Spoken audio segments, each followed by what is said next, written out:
Well, hey there. Hey, can you hear me? I can hear you. I just can't see you. You'll have to push the button with the little camera. If you click on your picture, there's a camera, and you click that and hit I save. see me now. I see you now. That's got to make your day. It makes my whole entire day, my whole week. How about that? It would make anyone's. Hang on. Right.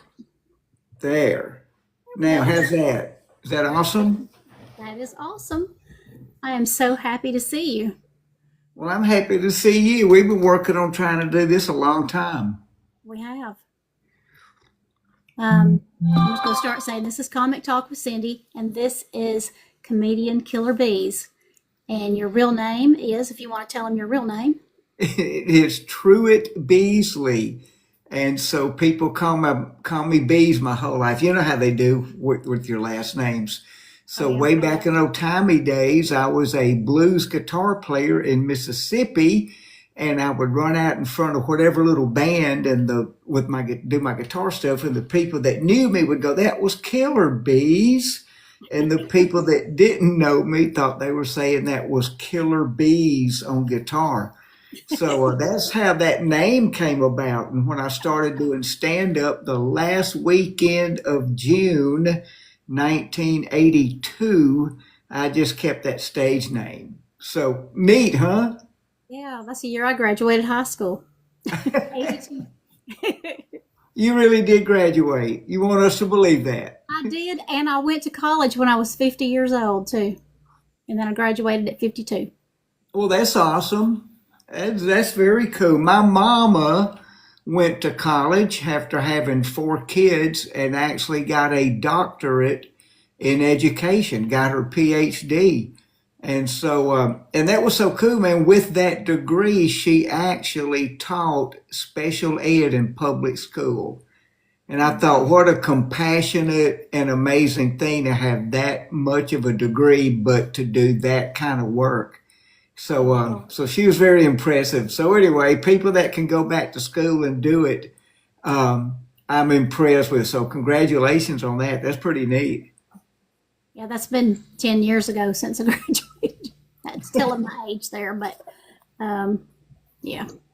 So, how long have you been doing comedy? I am in my 44th year. 44. So the last weekend of June is when I did my first stand up on a Friday night. So the last Friday night in the last weekend in June will be my anniversary, and I will start year number 45. So I might, you know what, I think a lot of times, because I enjoy doing it so much, I just love it. I think that I might want to do it for 50 years. I think that would be kind of cool to actually have have 50 years of making people laugh for a living. I think that would be sort of cool because it's such a joy to do it. You know, it's been my life's work, and I absolutely love it. So anyway, I don't know if I can still be funny when I get old. We'll find out. I was going to say, well, if you forget your jokes and you tell them over and over, that'd be funny. See, there's that. Or if you, when I do shows at the villages, I can tell the same joke over and over and get away with it. Yeah, they wouldn't even remember that you've done it more than once. I love them. They're funny down there, man. It's a hoot when we go down there. I bet. So So, what made you start doing comedy? well, Cindy, I've been funny since I was a little baby. The earliest memory in my life, literally the earliest memories in my dome, was living in a funeral home in Kosciuszko, Mississippi. I was a little toddler. I had the run of the place. My dad was a funeral director and an embalmer. So we lived on the premises in the building. And so I had the run of the place, and I would see sad people come and go from where I lived every day. I had no concept of life and death and, and that kind of stuff. But I realized as a little toddler I could do silly little cutesy stuff, and the crying people would stop crying and come over and talk to me and smile. And I swear to you, I think that to this day has fueled my compulsion to make people laugh and smile. You know, I'm not as happy around stoic people. I want to see people get up and smile and be happy in the mornings that God gave them another day, and act like it's going to be awesome until at least, 11 or 11:30 when we realize it's going to suck just like yesterday. But literally, I think that is what started it, was that experience there. And then growing up, I was always a small guy, so people would like to pick on me, and I learned that the bullies can't pick on you as hard if they're laughing. They can't twist your arm as hard behind your back if they're laughing. You know, when you're laughing, you're not strong. I'm sure you've had to try to carry furniture with a friend that won't quit making jokes, and you laugh, you have to put it down because you can't hold it. Same concept there. So I've been funny since I was little bitty, and something that helped me a lot, Cindy, is I read a lot growing up. I read a lot, and having a grasp of wordsmithing and the turn of a phrase when you're speaking is a big asset. So I lucked out on that part as well. So and it's just fun, man. I like painting those little movie scenes in people's heads, and I'm not a dirty act. I work just like almost everybody else. I started out working blue, but the better you get into it, the more experience you have, the better your chops are, the sharper you are. You broaden your audience by not including blue material. So it pays off. It's harder to do, but it's at this time it's a really good deal. You know, way back the Grand Ole Opry would not hire me. I now have 26 appearances at the Opry, but way back then, because I was working blue at Zanies, they were afraid to hire me because they were afraid their audiences would come to Zanies and get offended and feel like they were set up. And so I almost, because I was offended, Cindy, recorded an album called Banned from the Grand Ole Opry. But I didn't. And now, all these years later, I'm glad I didn't, because I'm kind of a regular there now. So that makes it fun. I would love to come up there and watch you at the Opry. That would be great. Yeah. Well, you should do that, man. And they'll let us bring guests in and hang around backstage and put fingerprints on stuff we're not supposed to touch. I'd love that. I've loved being able to get to know the comedians kind of behind the scenes, and I've enjoyed getting to know you and Terry. Oh yeah, man. It's been a hoot. It's been several years now. Yeah, it has been. And my granddaughter, she was telling somebody today, she said, he lived in Andalusia and I was born in Op. So she was really? Well, my dad was born in Op. Yeah. So Hospital. Yeah, so we might be kin. That's what we're learning tonight. That's what she was saying. That's what. See, the more you know, just like that commercial says. Oh yeah. So I hear people saying that you've always said save up, and I haven't heard that in your comedy. So I guess that's something that you used to do. Yeah, I did save up a lot. I did save up for a good 25 years, and what it is. Way back in the day, and even now, you want to have a catchphrase. You want to have some memorable phrase that people can remember. You might be a redneck if, here's your sign, so forth and so on. Well, so way back then, we were all looking for what's my tagline, what's my callback. And so I would always start my act out telling people that I grew up in Jackson, Mississippi. And if they've never been, save up. Go for that second honeymoon. Take jumper cables, get in free. There's a restaurant that is so cheap, there's no shakers on the tables. The middle of the room has a salt lick. So that's how I would open my act. And I would always do that save up line right up front. Well, one night I was the MC, the little opening act at the Comedy Corner in Milwaukee, Wisconsin. It's been right at 100 years ago. And I'm warming up the crowd. I'm kind of talking to them. I had done my opener about Jackson and Save Up. And I asked a couple on the front row, are y'all married? The lady goes, yes, we are. And I said, if y'all got any kids? And another lady in the back of the room yelled, Save Up, like that. And the whole place fell out. And I'm like, holy cow, there it is right there. I've had it in my act the entire time, couldn't see the forest for the trees, if you will, but I started using it then. And then it became a catch-all phrase. People would say it to their buddies and say, hey, you want to go do so-and-so? Save up. Let's go eat at that soap. Save up. So it became a smart aleck remark for people. And they used it for a long, long time. I may bring it back. I went from there to doing There's That. Yeah. But Save Up's been a lot of fun. And I've had a lot of people ask me about that. And they go, we miss Save Up. So I am considering bringing that back. Because it was a lot of fun and it meant anything, so that was the cool part about it. One of my cousins, he was saying that the first time I was going to go see, he said, oh, tell him Save Up. And I was like, he didn't even say that during the show. I was like, what is he talking about? Why would I say that to that man? You're on, how many seasons have you been on Moonshiners now? 10. 10 seasons. 10, right. And we're wrapping up filming on season 15 right now. So that's a pretty long running show now. If people are not familiar with the premise of the show, it's on the Discovery Channel, which is international TV. Cindy, it's real cool. We get fan mail from Germany and the UK, Australia, that kind of stuff.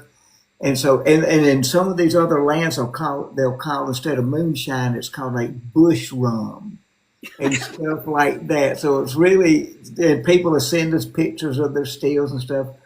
But anyway, if you're unfamiliar with the show, the Discovery Channel has film crews that follow teams of hillbillies up in the mountains cooking up batches of illegal hooch and selling it and hiding from the police on camera. So it's like, what could go wrong, right? So it is an absolute hoot to be on that show. And I have my character, I'm just a kind of a peripheral character, but I've been on a bunch of times. My character is Killer Beaz, the comedian. So it really and truly is a great role for me because all I have to do is stand up and be as stupid as I actually am. And we make TV. So a lot of fun, lots of chemistry and physics involved in and I'm going to quote here, covert distillation of non-taxed artisan spirits at a non-disclosed location. Non-disclosed to... Yeah. So that's the legalese. Yeah. So, man, there is so much chemistry and physics, and these mountain guys, hillbilly means a genius in overalls with a spit cup.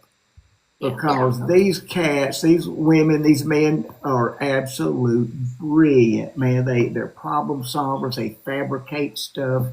They are absolutely amazing people. So that was one of the cool wake ups for me in becoming associated with the show, was get to learn about that different batch of people we don't get to see a lot of, and just learn about how absolutely amazing they are. So there's a ton of science that goes on, y'all. Tons. And sometimes there's stupid stuff too. Do you think more people recognize you from Moonshiners than from your comedy shows? Probably so. I would say so, because we have millions and millions of people who watch every Tuesday night. So yeah, I'm a big deal in Buc-ee's. I think your the cohort down here came in the room. Oh, uh-oh. There you go. See? Ah, How you doing, man? man, I had a horrible dental appointment today. Oh, man. Tell us about it so we can laugh at your pain. I thought a crown came off a few days ago, and I went to the dentist, and they said, no, the crown didn't come off. The tooth broke off flush, so you're going to have it pulled. So today was the day I was supposed to get it pulled. They worked on it over an hour, were unable to get it pulled, and sent me to an oral surgeon who said, I can have that out in 5 minutes. And I said, well, let's get that out. And he said, are you still numb? And at that point, my numbness was kind of wearing off. Right. So they said the second numbing shot doesn't numb as much. So now it's December 8th. I get it cut out. Wow. Well, is it like a human tooth? Well, Sounds like something that they find when they're digging out in Egypt or something. apparently it didn't need to come out if it was fighting it that bad. That's all I'm thinking.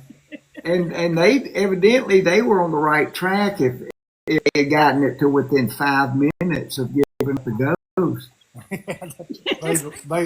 That's what they'll say. We loosened it. Dan, is it a bicuspid?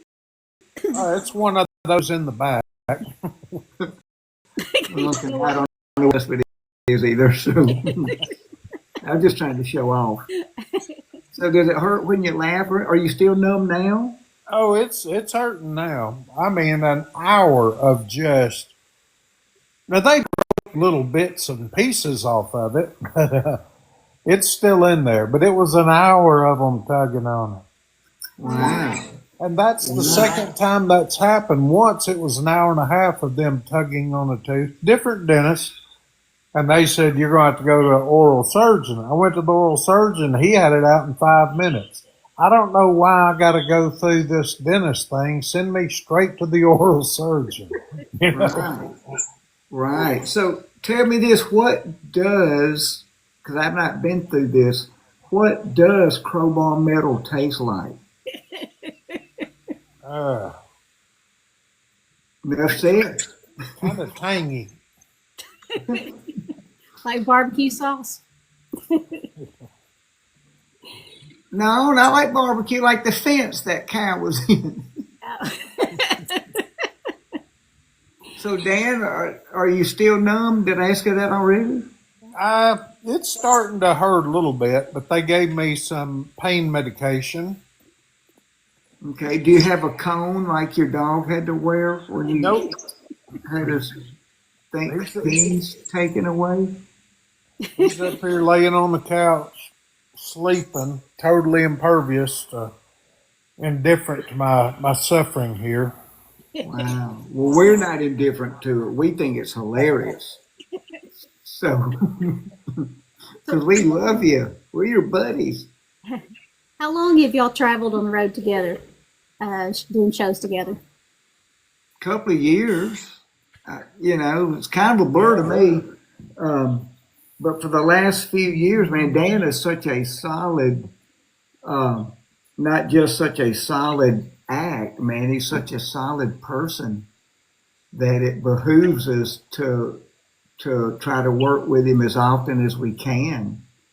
So, and that's something you learn the longer you're in the business, the more years you put behind you, is that having a team, including the other acts, is a big deal. So Dan, how long had it? 2 or 3 years, right?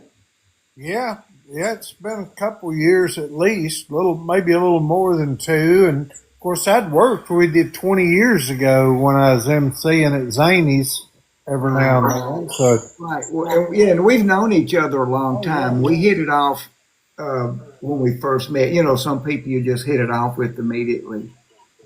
So, because I remember when I first met Dan, he had like a little ice pack on a tooth that they had been trying to get rid of for, I think, 11 hours. You told me that day they were chiseling. No, they broke a bunch of pieces off, and he showed me it was shaped like a little bear, like a bear cub. It was looked like a chainsaw sculpture. That's what it looked like. It was. What is the funniest thing that's happened with you two on the road? Oh man, I don't know, but this was funny. We were at some theater, and and Dan was almost done with his set, and I guess he saw it right up front, but I went around back to look, to see at the back of the audience, just to see I'll go out during the show, and they still had a big graphic up on the stage behind him that said the show will start shortly, the show will begin shortly, something like that. That was a great one. yeah, sure did. And I didn't see it till I turned around at the last second. And we should have filmed that one, man. That was great. But we do fun stuff, just being out there's a hoot. Our little dog loves Dan, so that helps out with the dog walking. There's that. That's how excited we party hard. Yeah. We are out of control out there. We push the edge of the envelope. We tinted all our windows, even the front one. Just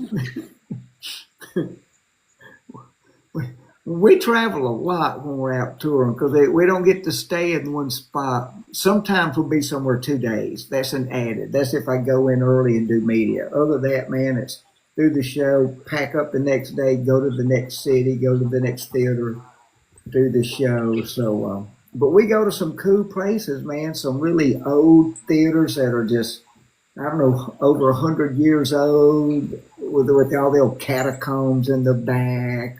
We did one that had a trap door in the middle of the stage where Harry Houdini's had done his act. They had to build him a trap door. Just all kinds of neat history that you see, and we see a lot of the country. So it's really it's a neat thing, and it's fun because we kind of control the environment that we're in when we're out there. So that makes it much easier to do once you tweak it and get it down pat on these road trips. So easy peasy. That's what we're doing these days.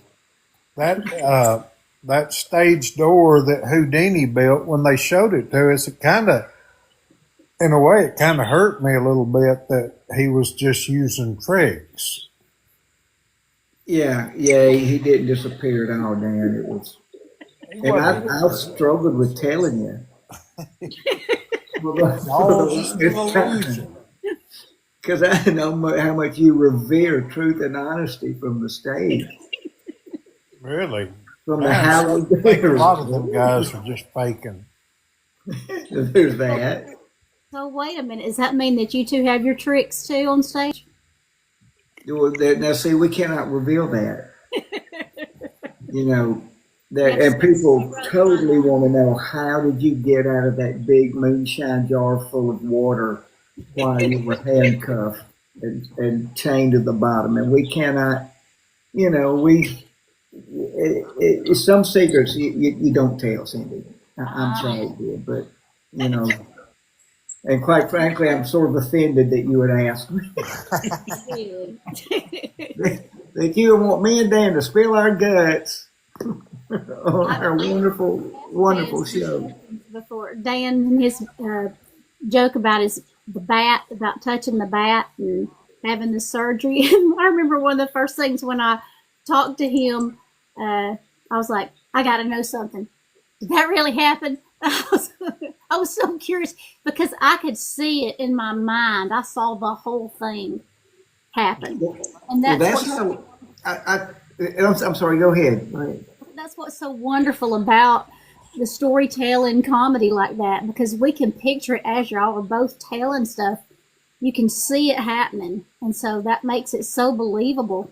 Even if it's not true, or if it's amped up a little bit, I mean, we can visualize it. That's how good y'all are. Well, that's what, and one, thank you, but also that's what we try to do. And of course, there's different strokes, for different folks. There's one-liner comics that are killing it out there, but in storytelling, which Dan and I, we're pretty much storyteller comics. That's the whole idea, is to paint that movie scene in people's heads and let them see that little movie clip. And that is so much fun to be able to do that. And when I first started, I was a prop act. And I learned, because I was a big Gallagher fan, and I learned that props can be the enemy of wit.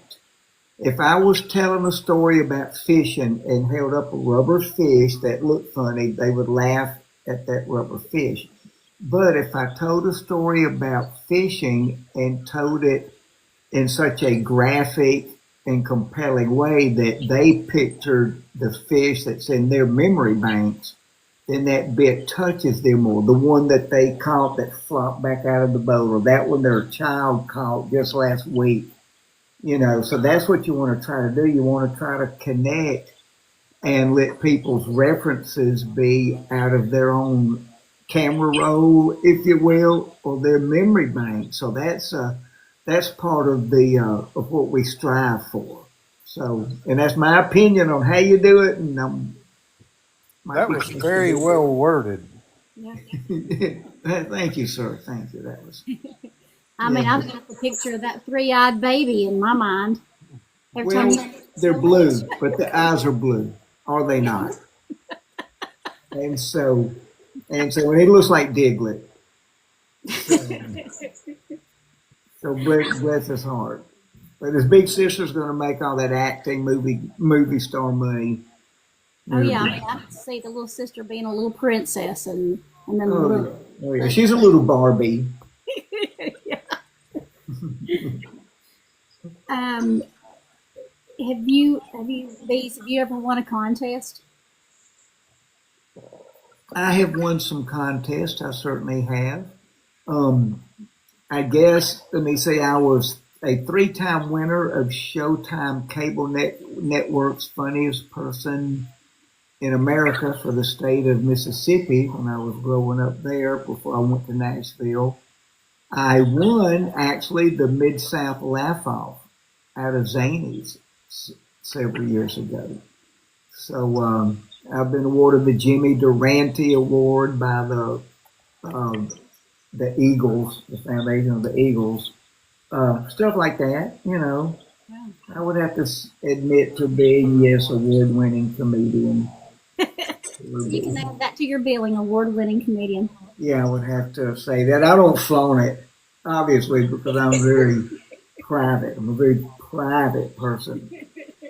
But, yeah. What about you, Dan? I know Dan won a contest, one of them. I won the World's Funniest Cop one time in Orlando, Florida. A long time ago. And I don't know. I'm sure I've won some other little ones. Too many to count. At least one or two. I've come in third a lot. Didn't you win the Bad Bounce Award on that ski slope? Yeah, I got the bad. Yeah. He didn't come first for sure.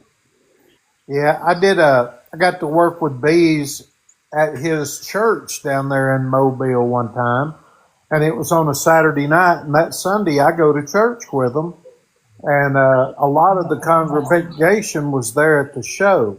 And the next day, the preacher gave a shout out. He said, "Who here was at the show last night?" There's a lot of people that applauded. And he said, "Well, they're here today. Big round applause for Killer Beaz." And then he noticed Beaz wasn't in the auditorium. He had to go out to go somewhere, bathroom, something. So he sees me and he goes, Well, how about a hand for Dan Whitehurst, his opening act, and somebody yelled, "He's an athlete." It cracked me up. Yeah, our church has the best hecklers. Does it? They are on point. They are wonderful, wonderful. I want y'all to meet Debbie Johnston. She is a comedian, and she was telling me something about you. So I'll let her tell it. Okay, years ago, before the Stardome ever burnt down. Okay, back when they had their first little building, mine and my husband's favorite thing to do for a date night was to go see comics. And I went and seen you, and you did your storytelling, and I thought, I can do this. And then I actually got to meet you again up at Side Splitters when it was open in Knoxville. Wow. So, yeah. So thank you. Well, dang, Debbie, thank you. That's pretty fun. So how long have you been doing stand-up now? We moved up here to Tennessee because there wasn't really anywhere to do it in Alabama. I've done it for 5 or 6 years, and then just grandbabies and stuff come along, and you got to do your thing. But I've been back in it now for about a year and a half, and I'm having a ball. Well, A good for absolute ball. you. Awesome. We met her Saturday in Chattanooga. Awesome. Awesome. Well, Debbie, I'm proud of you. Hang in there and enjoy doing it, baby. I'm having a ball. I got to tell my oldest daughter when I went and met Cindy and them, she was like, "Mommy, you want to come up and watch the game with me?" I said, "No, I'm going to go meet some folks I met online at a motel."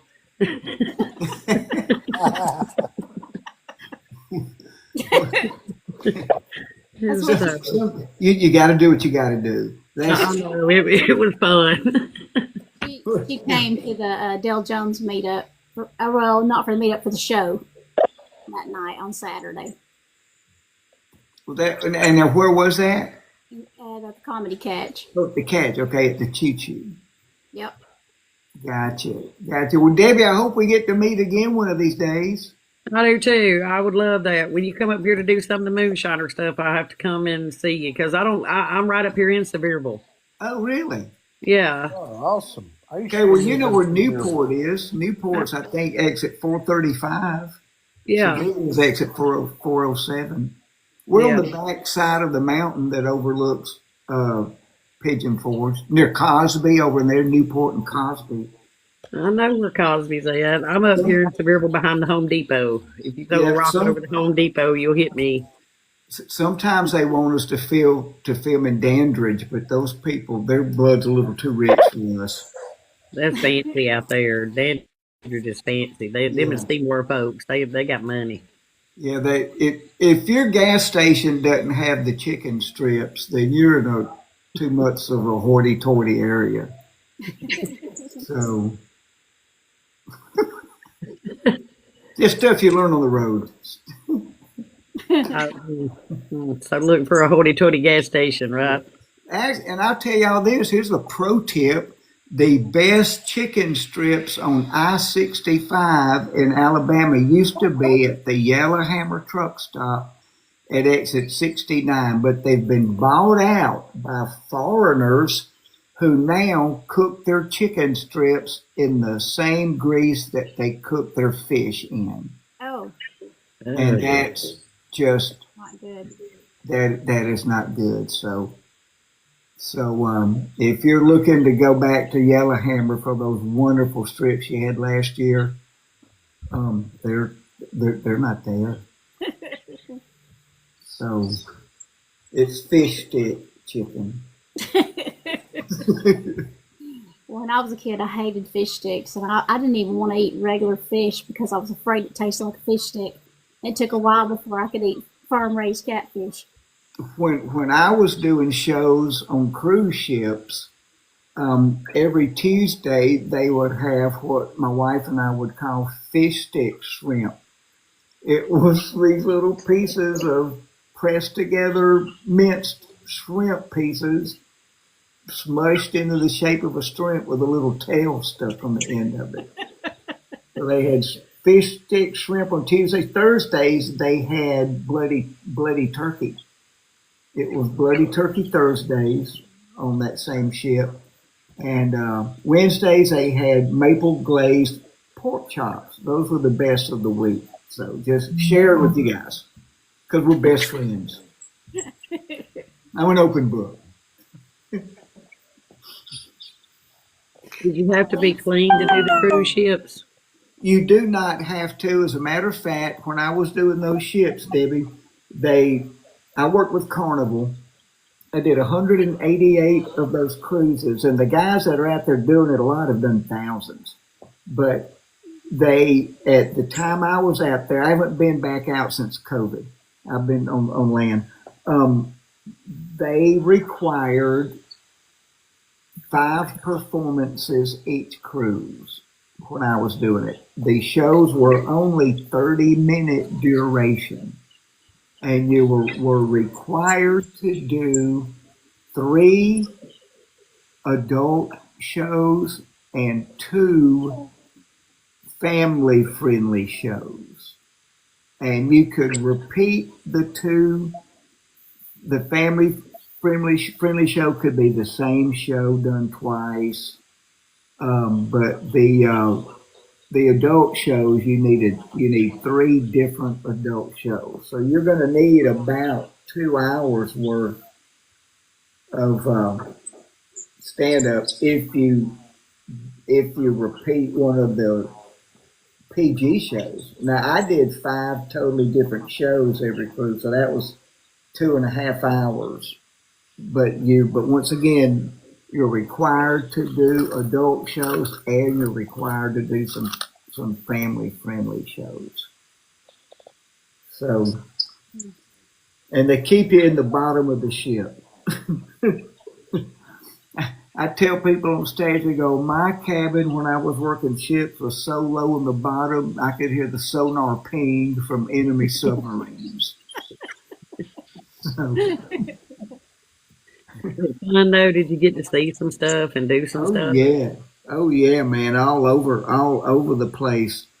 One of the things that amazed me about going out on the cruise ships, and I had learned about this in grade school and had forgotten they existed, and that was freaking flying fish. I was out on the front end of the ship one day just looking out across the water and feeling the wind, and I kept seeing these little things skirting above the water in front of the ship and realized it was flying fish. Wow. So that was a neat thing. Every cruise, that was one of my good luck charms. I'd walk out and watch until I spotted some flying fish. Some of them would go like 100 yards. It was amazing.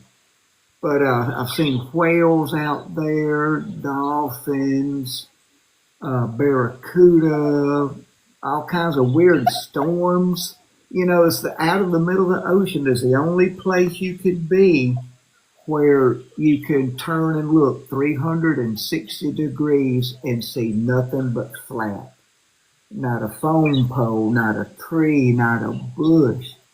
So it's really a unique experience to go out and do that.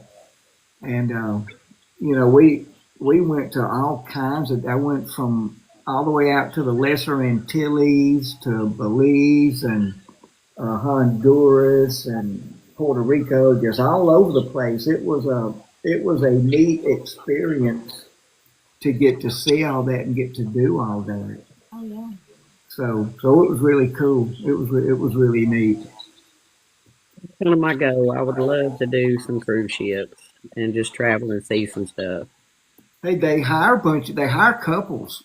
There's a lot of retirement age couples that will sign on to work together on a cruise ship. They'll have them in the same cabin together. So there's people that do that instead of renting an apartment. Because you have very few expenses if you're working on the ship. You know, there's no lodging fee. The food is free, medical. So for some people, it's a really cool thing. A lot of people retire and go there and work on the ship. That'd be a good way to see the world for sure. Yep. And you have to do it when you're. Don't wait until you're too late. My grandparents were going to travel, and they waited too late. And my grandmother developed Alzheimer's, and it was just they got the passport. It was about all they did, and long after they got that, she couldn't travel. Boy, what a cruel irony that is. Dadgum. Well, but I second that advice. Go do, y'all. Go do stuff, man. That's even in the Bible. Look, the Bible says a merry heart doeth good like a medicine. And that's one of the routes to a merry heart, is seeing all the beautiful stuff in our country. So, you know, I've been blessed with being able to go some really cool places to perform and all. And it's worth going and seeing stuff. It's a gorgeous, gorgeous country. So go to Alaska. Alaska's great. That's on my bucket list, yeah. I've been to Hawaii.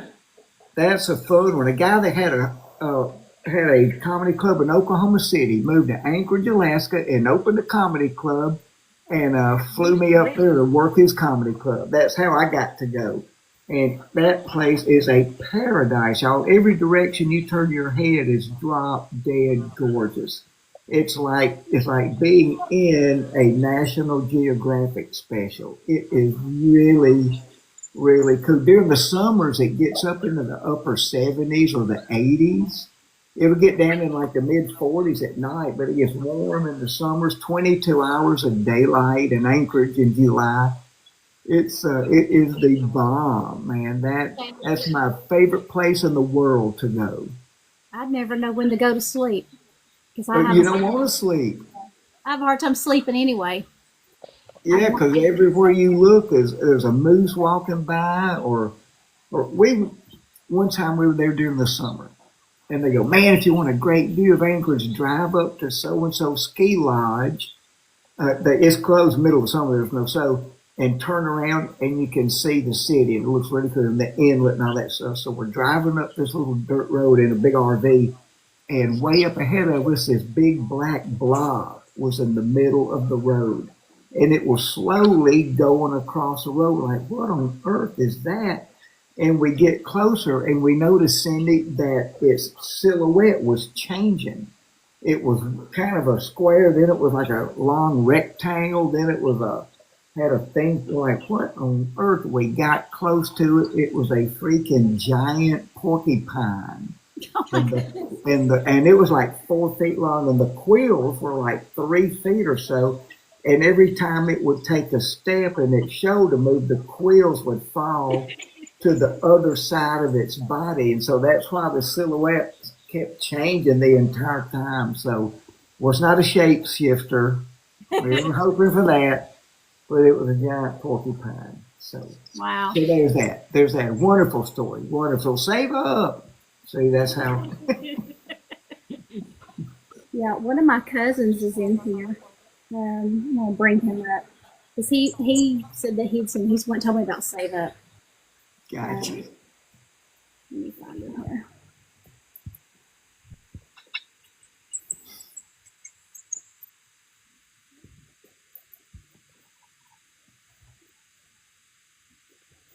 I'll move you to the big zone.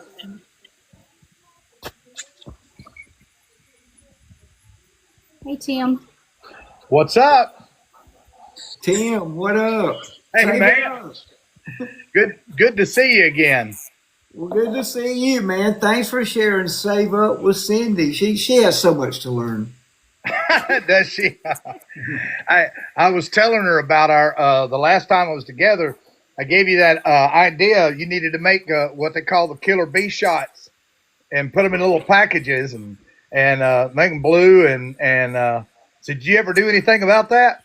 Yeah, the closest thing we did was we did on the Moonshiners show. We did what they called the episode Shine Pods, and we were actually able to encapsulate blueberry moonshine mojitos inside a spherical, edible, semi-permeable membrane. And okay.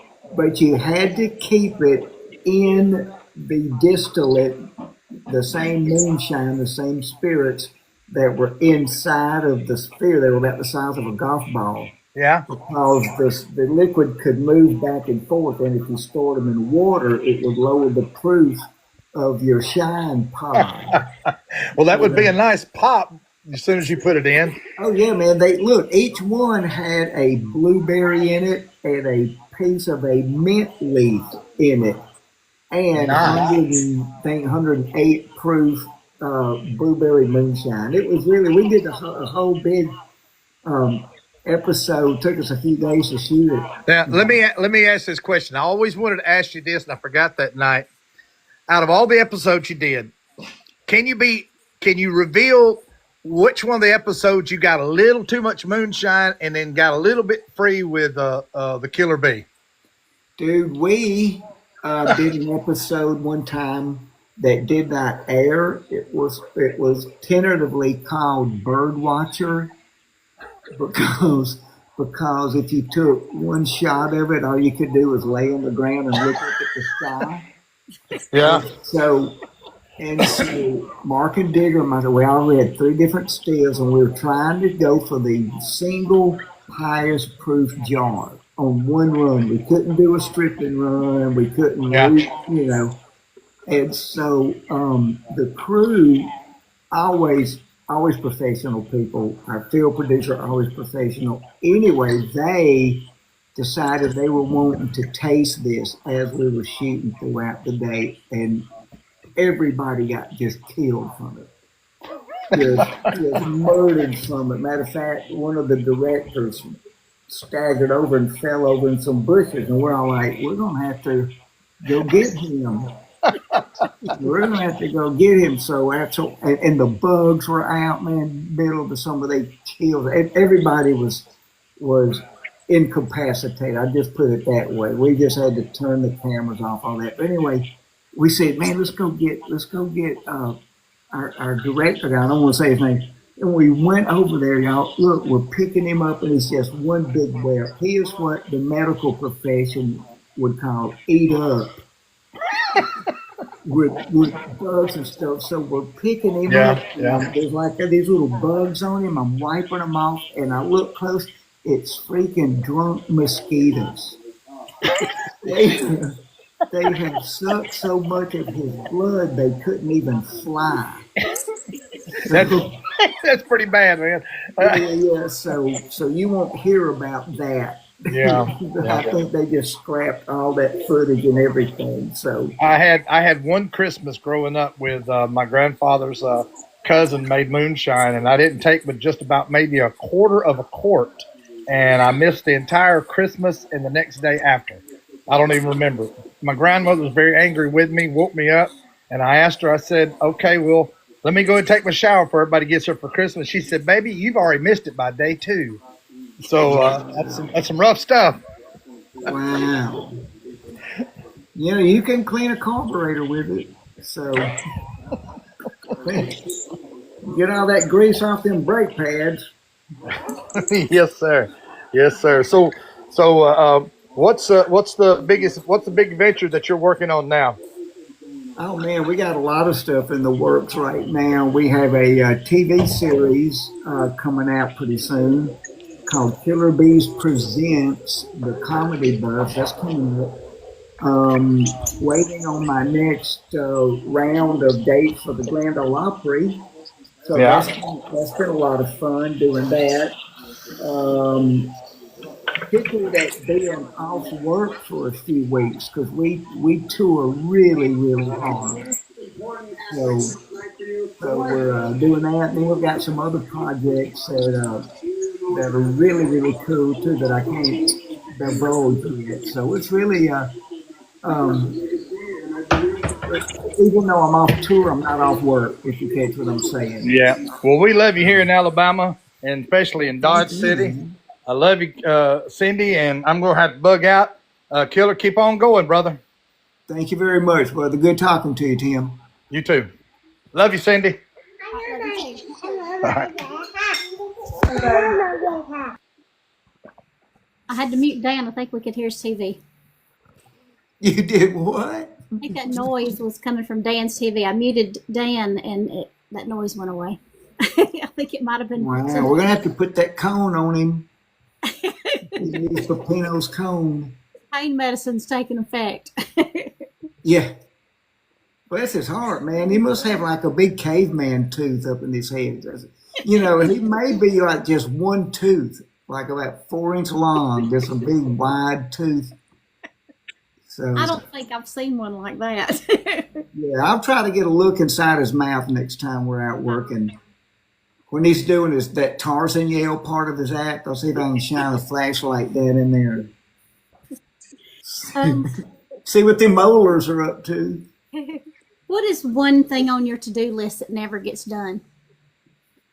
Oh man, I want to learn how to play guitar. That would be fun. But I never get that done. So, I want to learn to play piano. We could start a band. you know, we could start a band. We could do a wonderful song called "Save Up." It would be an anthem to the beautiful state of Alabama. It would be it's a love story between a citizen and their beloved home state. You know, somebody the other day had the nerve to say I had an accent. Well, you know what? Those people have really poor hearing. They have what is known as hateful hearing. I said, "Excuse me, but you have the accent." They're like, "No, you do." I said, "We just have different accents." What would be wrong with that person? Were they going through some kind of withdrawal? It must have been. 'Cause that is, yeah. That was a little rude, wasn't it? Yeah, that's ADS. That's accent derangement syndrome.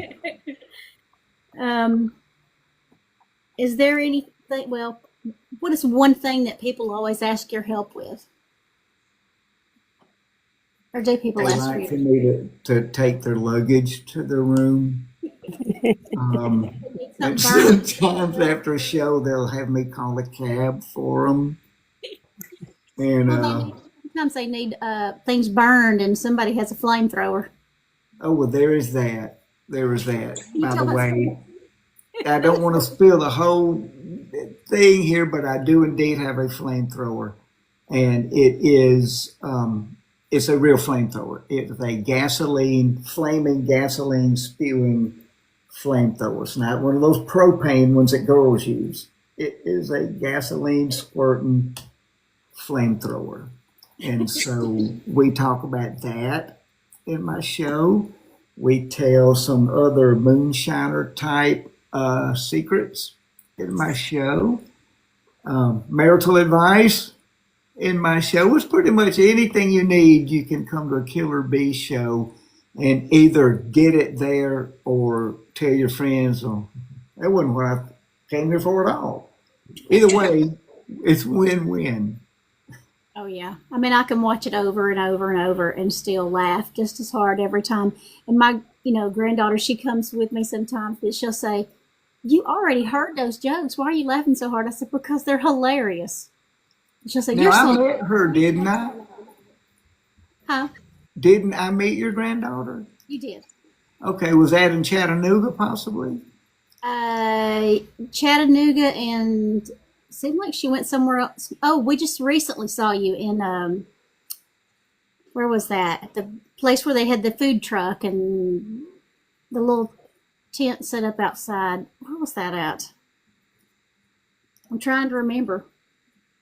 That beats me. That's a me. That's That could right. be Somebody one named me. Huntsville. Tim, somebody. Tim's Cajun Kitchen. Dude, I love those guys. We've been friends with them for 30 years. And so every now and then we'll pop in and do a little set in there. It's so much fun. And there's great Cajun food. Oh yeah, it's really good. Yeah, win-win. What is the wildest thing you've ever done? That's legal. That's like, that you can tell about. Well, or that I would care to tell about. Yeah, We've done some cool stuff, man. One time we were in Anchorage, Alaska during February, and I got off stage from doing my set, and I asked the people there, I go, well, where's Terry? My wife, Terry, corporate, as we call her in our world, and in the world of moonshining, corporate. And they go, well, she's in the pool room over there. So I walk over it to where the pool tables are, and she had just beaten these two brothers, shooting pool, had just beaten them into a bush plane flight for her and I. Their dad owns a bush company, a flight company, airline flight company.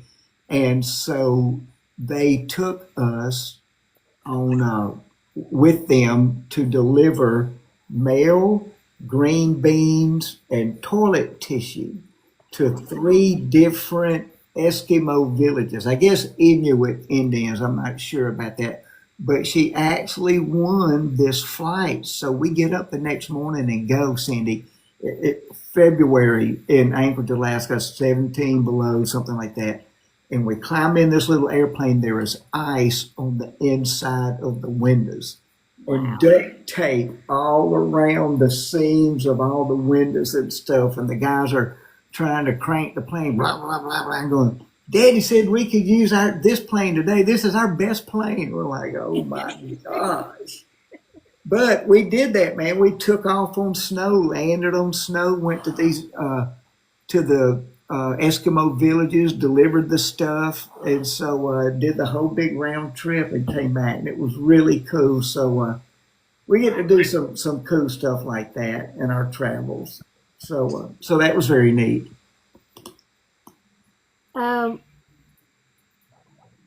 What advice would you give new comics that are starting out? Well, number 1, be funny. It helps if you're going to be a stand-up comic. It helps to be naturally funny. You really can't teach funny. You can teach mechanics, and that's the big learning curve for us. I've been funny since I was a little baby, but my first many times on stage, I was terrible because the mechanics of doing it on stage. You can sit at home and you can write material. You can stand in front of a mirror and recite it to get it memorized, but you can't practice delivering that material unless you are on stage in front of people and you're under duress. You've got to have those butterflies. You've got to have that thing of, man, are they going to laugh at this? You've got to be under duress because anytime something is spooking you, you know how it is, your breathing gets jacked up. Your motor skills get goofy. So you've got to practice the art of delivering stand-up while you're nervous.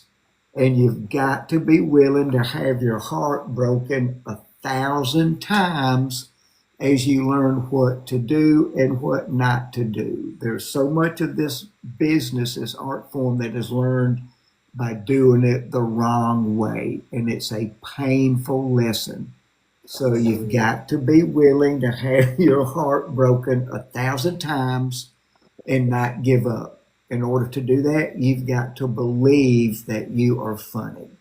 And so that's the main thing right there. If you know that you are funny, then the rest of it is just the work you've got to put in. And part of that work is the pain in the ass of sucking through so much as you learn all these hard, detail-oriented lessons. So that's my advice.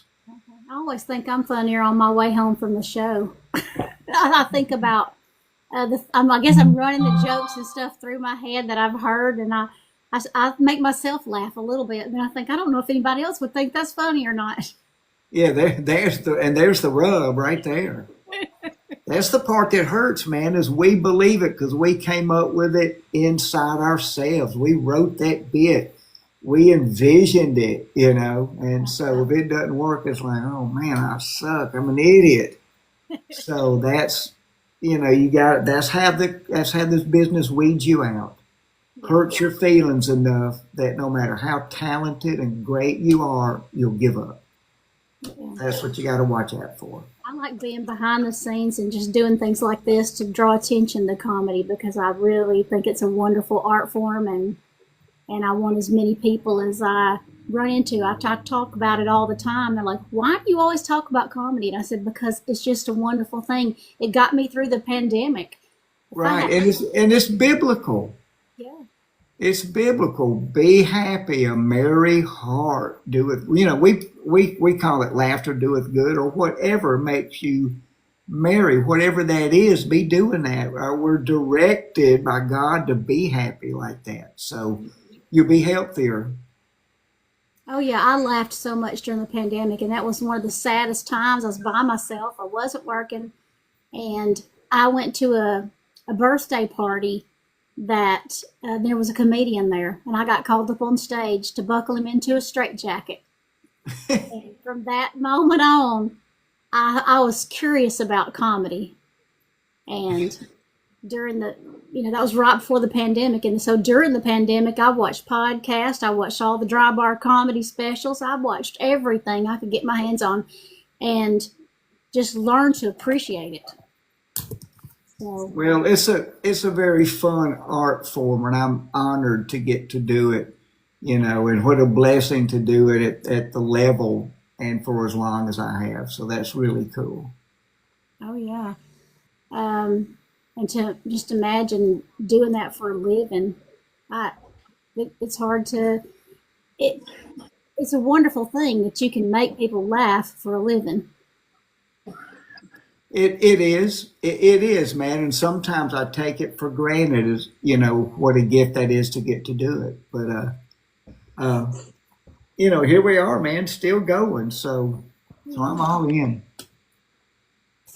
I was going to ask you how you deal with hecklers. I saw a little bit of that at the Comedy Catch. Well, I don't get much heckled. I don't get heckled often. People generally don't heckle unless they're bored. Now an audience member speaking to you on stage in my book is different from heckling. Heckling is interrupting, saying something rude. That wasn't funny, yada yada, whatever. But if you're funny and doing it right, people don't have the time to heckle. They don't. They're too busy laughing and enjoying what's going down. So I really don't get heckled often. Back in the day, there was a time where putting down a heckler was considered the art form, but it really isn't. Making a smart aleck remark to something somebody said to me is not the stand-up comedy art form. My older sister has the smartest wit in the world and the sassiest mouth in the world, but she can't perform and write stand-up comedy. So to me, the crowd work is fun, in measured amounts, but just making up smart aleck remarks to me is not. Where's the test in that? Where's the vision in that? So I don't get hecklers. I don't do things. I don't talk about politics. The only thing I say about politics is, and I'm an open book about that, I am for smaller government, less control. I am about power to the people, but not the stupid ones. So however we pull that off, that's what I want. Power to the people, but not the stupid ones. So, and there's that. So, and man, thanks for having me on. This has been cool as all get out. I love it. I'm so glad we were able to do it. Yeah. I want to thank you so much. You and Terry both. Well, thank you very much for having. When will we get to see you again? I don't know. When you're close to Alabama or Tennessee, I'm not sure. When do you go back to the Comedy? I've heard of both of them. Well, you'll see. We'll talk to you between now and then when we're back at the catch or whatever. Turn Dan's microphone back on. Do what? I said I'm gonna turn Dan's microphone back on because I turned it off because there was noise coming from there. That's Maybe right. I'm turning it off. He's doing it at the same time here. Thank you, Cindy, for inviting me in, and thank you. I enjoyed getting to meet you the other night. Thank you. I enjoyed it too. Hey, Debbie, nice to meet you. It was very nice to get to talk to you again, and I'll hit you up when y'all do one of the moonshine things in Gatlinburg. Okay, Come very by cool. and say hi. All righty, Dan, you still there? I can't turn his microphone back on. See, I was gonna tell him be careful having that tooth pulled, or he'd be like me. He'd end up with a dry socket. And I had 2 dry hoses that spit wouldn't do nothing for. Oh, Dang. turn it back on. He said I've invited him to turn it back on. There was just noise, like background noise coming from that, so I just muted him. He'll understand. Yeah, he will. All right, Cindy, I love you. Thank you, dear. Love you too. Oh, he don't know how to turn it on.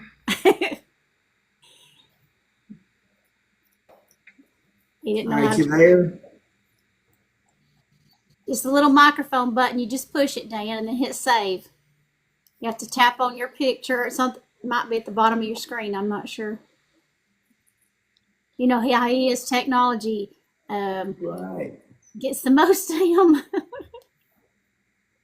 I had to fix his watch for him one time. I don't know if he can figure out how Or to his turn. teeth. It says I've invited him to turn it back on, so I don't know if it's sending him an alert or there it is. Okay. Sorry, that took me a while to figure out. Yeah, I'm glad you figured it out. I'm on pain meds. I've had All right, Danny. Man, I love you. I was going to tell you before we sign off that I love you. It's good hearing your voice again. Love you. Look forward to seeing you on the 5th in Mobile. Oh, that's right. Yes, you will, sir. All right, man. I love y'all. Cindy, thank you, dear. You're welcome. Love y'all. All right, see y'all. Okay, bye. Need some help? Oh, I got him. That was fun. Fun. I love him to death. Oh, I know. He's so funny and so sweet. He's just a class act. Maybe when Just a very class act. when they come back to the comedy catch, we can all do a meetup and do that. That'd be fun.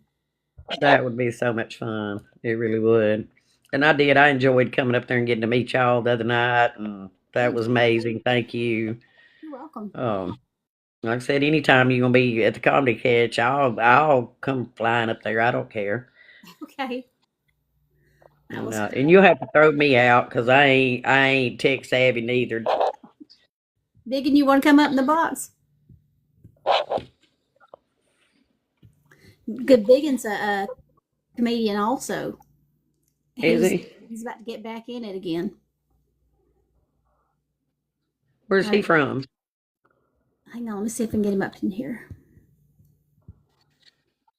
You want to come in, Biggin? She want to talk to you. Here he comes. Howdy. Well, howdy there. How y'all doing? I'm good. How are you? Doing good. Where are you from? Missouri. Missouri? Okay. We're from Tennessee, down here in Tennessee. Originally from this ain't Tennessee twang though. This is Alabama twang. It's too thick for Tennessee twang. We got to meet Biggin on the trip. Thumper and I did. Yep. And we came back through where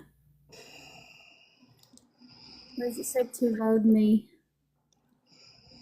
To load live. I don't know what that means. Too loud for me to go live. What? I invited him. Oh, too loud for me to go live. Too loud. Oh, okay. Too He loud. said you was hanging out with the grandbabies. Did you have fun? She's Mallory. She's here. She was supposed to come out and but she probably fell asleep. She's in my room. She was gonna. Me and her are getting stuff together. We went grocery shopping today for Thanksgiving, and she's gonna help me prep some stuff in the morning. So, Awesome. I gotta go get blood work in the morning. okay. Fun for me.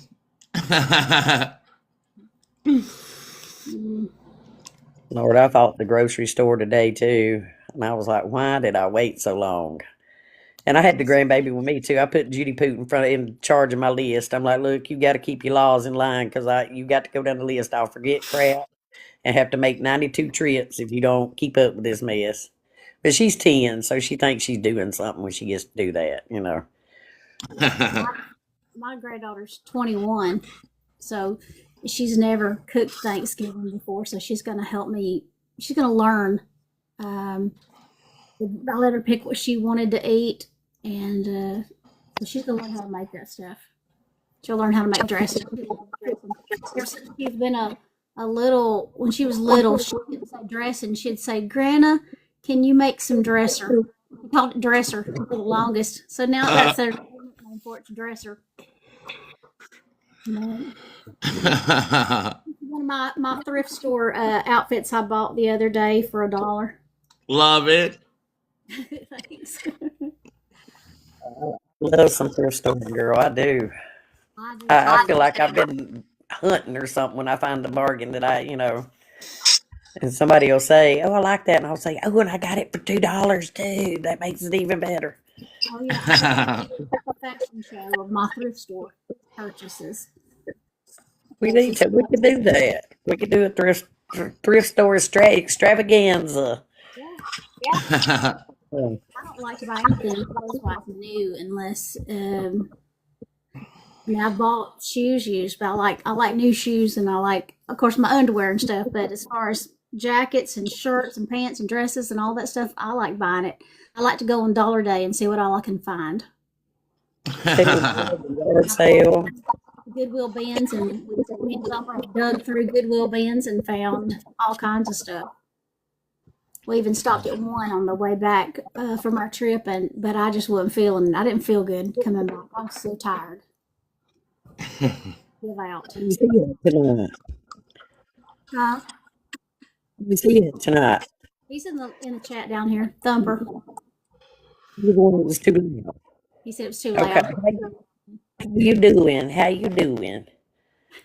I was thinking that was him, but I'm awful with names, so I'm still learning names. That's all right. Well, I had fun with Killer Beaz. I wish more people had come in, but he's so funny. And I will. I was here the whole time. I don't know if you saw me, but I did. I just couldn't say anything. I tried to message back. all right. Back, but yeah, he's a funny guy. Very He's funny. a hoot. I just love him and his wife. She sends me a devotion every morning, and she just very sweet people. I always enjoy seeing them, and Dan too. Dan tours with him a lot of the times, and it's always fun to get to see them. Yeah. But Dan's on painkillers. Maybe we need to message him and see what That'd be funny. Oh man. But, we'll say goodnight, and maybe I can get back on under my other name, under my other account. But we got one more show tomorrow night. It's Dobie Maxwell. I've had him on before. He's really, really funny. He's written a book. He's been doing stand-up forever. He's same age as me. And he's got a story. The book he wrote was about his cousin that tried to rob a bank twice and blame it on him. So a lot of stories. He kind of reminds me of Rodney Dangerfield just a little bit, the way he is. I think you'd really enjoy meeting him. But he'll be on tomorrow night. Hopefully he's got enough followers on TikTok now to go live. He wasn't doing TikTok before, so he's supposed to be on last week, and he's had a week to try to get his TikTok account going so he could come on. Yeah. That'll be my last show for this year, and then I'll start back up in January. I just hadn't decided if I'm going to keep it on TikTok or put it on YouTube. But I think I'm going to put a lot of the recordings that I have from the last 2 years, I'm going to put them on YouTube and just see how they do. Yeah. If you need any help with YouTube, let me know. That's where I came from before TikTok. Okay. All right. Well, thank y'all so much for coming in. All right. Love you, Cindy. Love you, Thumper. You miss Cindy. See you next time. Okay. All right. Bye. Bye, Tarlin.